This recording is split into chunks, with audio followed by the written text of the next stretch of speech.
What is up, everyone? Welcome back to another episode of the Fantasy Fellow Show. My name is Kyle. In this video, it's Tuesday, June 13th. We have mandatory minicamp action. So there's a lot of news, a lot of updates being sent around. And basically what we're going to do is we're going to just kind of look over some of the news. We're going to look over a Twitter feed that I think you guys should follow if you're not on Twitter yet.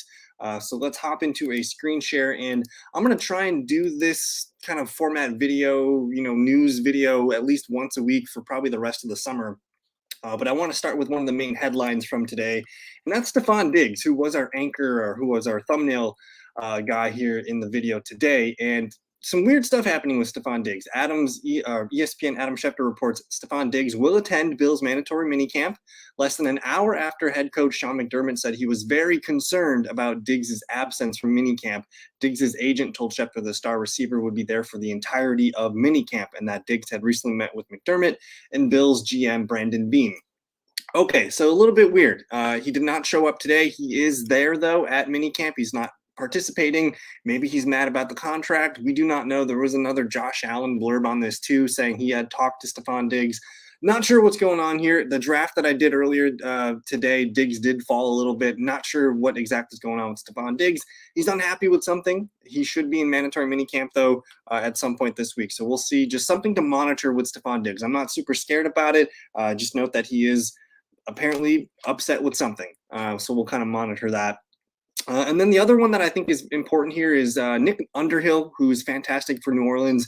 He's reporting that Taysom Hill worked out everywhere during the Saints mandatory minicamp. I think if you're drafting best balls on Underdog or Drafters or whatever right now, you should probably get some Taysom Hill exposure.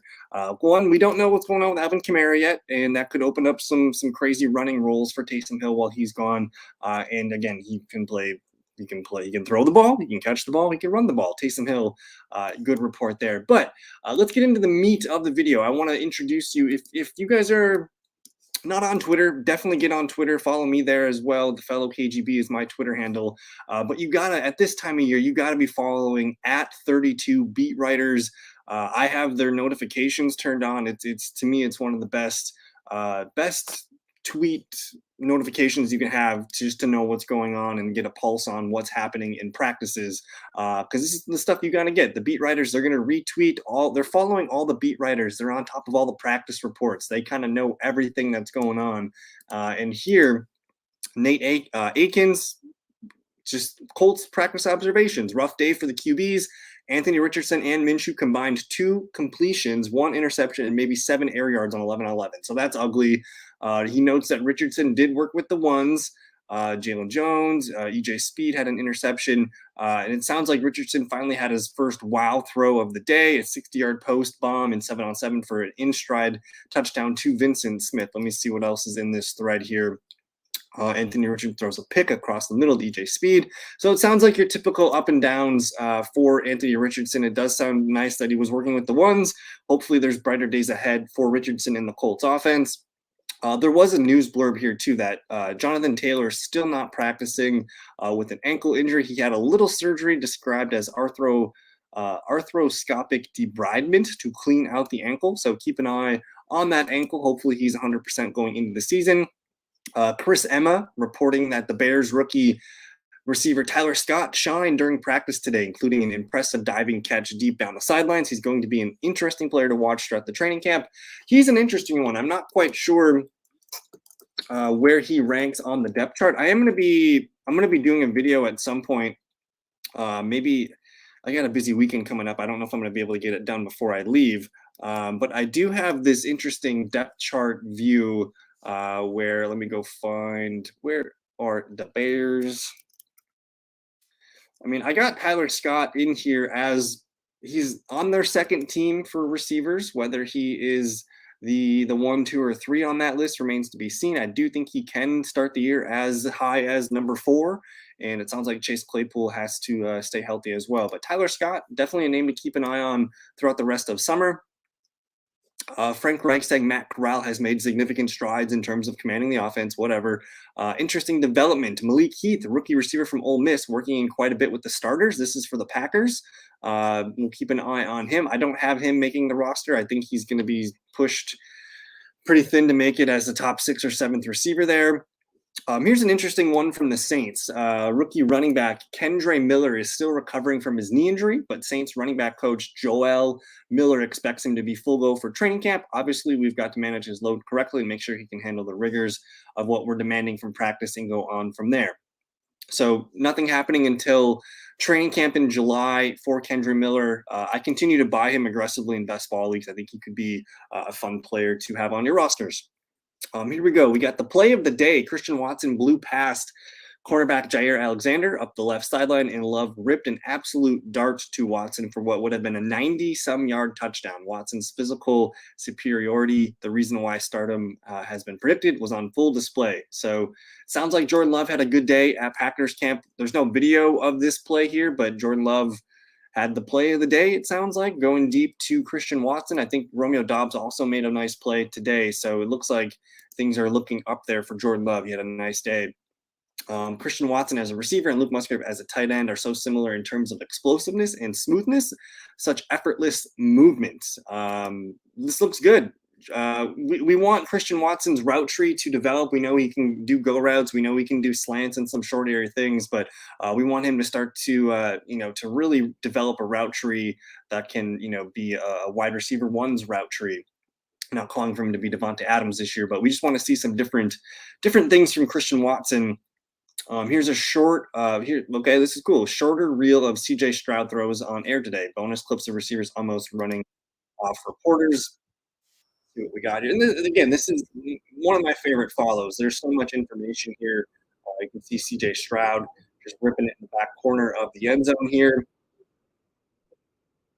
Have been buying low on Texans wide receivers. It is pretty easy to get CJ Stroud late and stack him with guys like Robert Woods, even Nico Collins. We have to get ahead of Stroud, but there's a lot of cheap receivers here for the Texans. I think you guys should be potentially looking at them in your best ball drafts. Ravens minicamp day one. Nelson Aguilar continues strong off season with long TD catch from Lamar. Our Darius Washington got to handle a lot of passes. David Ajabo prevented plenty of pressure up the edge. And then Odell Beckham Jr. had one catch from Lamar in limited first practice. Let's keep an eye on Nelson Aguilar. Let's see if that continues to be a name to watch. We do not really trust Odell Beckham's health. Rashad Bateman also, we'll get to that at some point, I'm sure. But Rashad Bateman had a cortisone injection today. Not sure why that's not like, why isn't that, right here. John Harbaugh told reporters Rashad Bateman had a cortisone type shot in his foot and will miss several days of practice. Now, cortisone, not the best thing. I think it's more for discomfort and potential swelling and things like that. So he must have some kind of issue with his Liz Frank injury from last year. Definitely concerned about this. It's, you don't want foot issues for your receiver. So if he's getting cortisone shots, hopefully he doesn't get any more for the rest of the summer. This might just be, let's just get it out of the way kind of thing and get you ready for training camp. So hopefully that's what this is. But from all I've heard, it sounds like he is on track for training camp, but we're not going to see him in this mini camp, it sounds like. So keep an eye on Rashad Bateman. But if Bateman's out and Beckham's getting hurt, we might have to keep an eye on Nelson Aguilar at some point for the season. Let's see here. Marquise Brown also dealing with a foot issue today. He was held out for precautionary reasons because of his previous. He's had a load of foot issues in his past. So Marquise Brown not practicing with the Cardinals right now. Just some more of that Nelson Aguilar and Isaiah Likely being labeled as the most active pass catchers for the Ravens today. Very interesting there. Here's more Rashad Bateman news. He's roughly 7 months out from the Liz Frank surgery. He got an injection for healing purposes. It's not a normal procedure to simply just give cortisone injections out on a protocol/timeline. So something must be bothering him as he ramps up his training. So again, I don't want to pump the brakes on Bateman, but we'll see what happens. And happy good evening to you, Ron. Man, we're gonna try and get more of these updates for you guys the rest of the summer. It's kind of weird. Like, it's mandatory mini camp week, so there's going to be a lot of action this week, and then we're going to have, it's going to be a long rest of June because there's not going to be a lot of action going on. So we'll try and get these blurbs out to you guys when we can. But I will be I'm going to be going live later tonight. I think I set it for 7 o'clock. We'll be doing a live best ball draft. So come back and hang out later if you want. But again, if you're not following NFL beat writers on Twitter, that's where I'm getting all these notes off their feed here. So some really good stuff that they just follow all the beat writers, and they're just going to retweet all the happenings that are going on in practices and training camps. This one from Buffalo. Dawson Knox injured on a play during 11 on 11 today. Taylor Rapp made a good play to defend a pass from Josh Allen, and Kaiir Elam came flying in late and looked to hit Knox's leg. He was down briefly and then walked off with trainers. They looked at him for a few minutes. He was able to walk on it and rejoin teammates, but didn't return to practice. Don't love seeing useful players getting hurt, but we'll monitor Dawson Knox's injury here going forward. It sounds like Jayden Reed and Luke Musgrave getting first team reps, and this has been consistent. This has been very consistent. I've been following the Packers training camp closely the last few weeks, and it sounds like Jayden Reed is going to be the guy that goes in at the wide receiver 3 when it's 3 wide receiver sets. He's going to be that third guy. He does work in the slot mostly, and then Luke Musgrave also getting first team reps as the first tight end out there. Interesting to see Samori Toure getting work with the ones as well. And then some offensive line notes here, but keep an eye on these two rookies, Jayden Reed and Luke Musgrave. I think they could be. It sounds like the Packers offense could be a little bit better than we're expecting. I'm seeing a lot of fun tweets coming out of Packer camp. So Jordan Love's chemistry with Romeo Doubs on display. Inside 10, Love connects with Doubs over Jair Alexander in back left corner end zone. One play later, Alexander blankets Jayden Reed in end zone to force incompletion, walks up to Doubs after rep and gives him some ribbing. So keep an eye on Romeo Doubs. He's doing some nice things with Jordan Love right now. Good afternoon to Rave. Thoughts on D-Hop? It's a tough one. I don't think there's any landing spot for D-Hop that's going to make me go nuts for fantasy. You're looking at the Patriots and the Titans as the two teams that are having him in for meetings, and that's fine. I don't love either situation for fantasy football. I think the best way to view D Hopkins is probably to look at him as like a solid wide receiver 2. Where he's being drafted in fantasy best ball leagues right now, he's kind of like a late 3rd, early 4th round pick. I think that's fine for now, but for me, I'm not in love buying someone that we don't know where he goes. If he does go to Tennessee, that could really sink his value. I do think he's going to be if he were to go to New England, he would be the best player receiver for New England. Could develop a nice rapport with Mac Jones, but again, it's tough. I think D-Hop. He's on the wrong side of 30. I want to make sure, is he like 31, 32? DeAndre Hopkins. Let's take a look here. D-Hop. He is 31 years old, June 6th. So he just turned 31. 1992. He's the same age as me. But I'm optimistic that he's going to sign pretty soon. But I'm not craving to get Hopkins on my fantasy teams this season. Who would you rather have in Dynasty PPR tight end premium leagues, Dulcich or Chigo? I'm going with Chigo Okonkwo. And I like Greg Dulcich. My issue with Dulcich is I do not really have a good read on the pecking order for the Broncos in terms of targets. Like it's Judy or Sutton at the top. One of those two guys will lead the team in targets. So put those two at the top. After that, you do have Tim Patrick. You got the rookie Marvin Mims, who they like a lot. I think Greg Dulcich probably slides into that Patrick Mims spot for target reps. So I kind of view him as maybe the 3rd, 4th, or 5th best target, on a given play. You also have the running backs that could eat into the passing game. So I'm a little bit nervous on Dulcich just getting lost some games. Whereas Chig, and this is assuming they don't sign DeAndre Hopkins or another receiver, but it goes Treylon Burks, Chigo Okonkwo, everybody else. I know Chig is locked into a pretty healthy role. And if I look here, I just want to look at my tight ends. Let's take a look at my target shares. I got Okonkwo with the 6th best target share for tight ends, coming in at about 18%. Dulcich, again, I mentioned I'm not quite sure what's going on here. I have him at about 10% target share. Slightly concerned. So I would rather have Chig Okonkwo. I see him performing very well this year. On QJ, I only have 1 share of him, and I was thinking of trading him for Watson. If you can get Watson straight up For QJ, I think that's fine. I think Watson has shown us enough already to like get really excited about him potentially being an alpha wide receiver one. As far as Quentin Johnston is concerned, he's tied to Justin Herbert, so I think that's what's boosting his value the most right now. He is sitting behind Keenan Allen and Mike Williams, who I like both guys this year. But I mean, 2024, we could be talking about Quentin Johnston as the wide receiver one for Justin Herbert, which to me that excites me a little bit. So you only have one share of him, and I was thinking about trading him for Christian Watson. If that's your only share of Quentin, I probably would hold on to it. But on the flip side, if you don't have any Christian Watson shares, I'm totally cool with cashing in Watson. I do think Watson's going to be more valuable this season.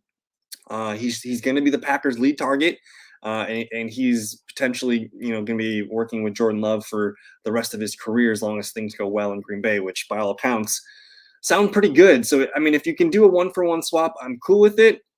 It's kind of just a preference call. If you don't have any Watson and you can get him here, I'm fine with it. But I'm pretty excited about Quentin Johnston too. So both pretty good prospects. I don't know if that helped, Ron. I hope it did. But if you have Watson elsewhere, I would keep Quentin.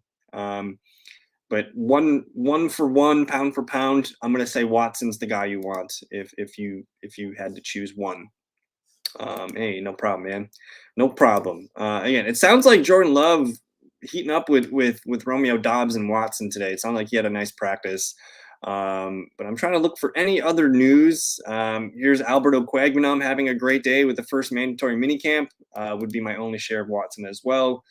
I mean, if you can do it straight up, I think I'm cool with Christian Watson. Now, the difference between the two is Quentin's got first round draft capital. Watson's got second round draft capital. I'm not sure there's a huge difference between the two, but to me, it's kind of a preference call. I do think for this year, I want Watson. It might be a different story for next year, though. So that's why I kind of lean with maybe just keeping Quentin Johnston. I think either way, they're both kind of fringe wide receiver threes this season.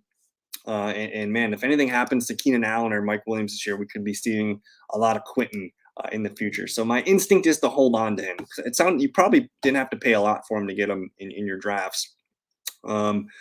Let's see, Jamal Williams describing Taysom Hill as a big buff gazelle. And yeah, I mean, Herbert's going to get paid pretty handsomely at some point this year or next offseason. And we love Herbert. And the other thing too is Kellen Moore in that offense, man. I think getting pieces of that Chargers offense right now while you can might be, I mean, talk about the 2024 Chargers.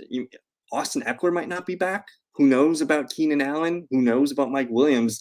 I can guarantee Quentin Johnston's going to be there, and he could be the guy, leading the team with 120 some, 130 some targets next year. As good as Christian Watson is, I would think Justin Herbert's number one might be more valuable than Jordan Love's, and that's tough for me to say. I mean, I love the Packers and Jordan Love and things like that, but I think you might have to take it easy and hold on to Quentin. But I think that's pretty much most of the minicamp updates. Again, if you guys want to check it out, I'm going to put this into the feed here for you. Check out the 32 Beat Writers Twitter. They have everything you need there. And again, I'm going to be going live tonight. I think I set it for 7 o'clock. We're going to be doing a live best ball draft on Underdog. So come hang out with us for then. Check out the 32 Beat Writers on Twitter. And that's the news for today. Enjoy the rest of your evening. We'll see you guys later as well. Thanks for hanging out. Peace.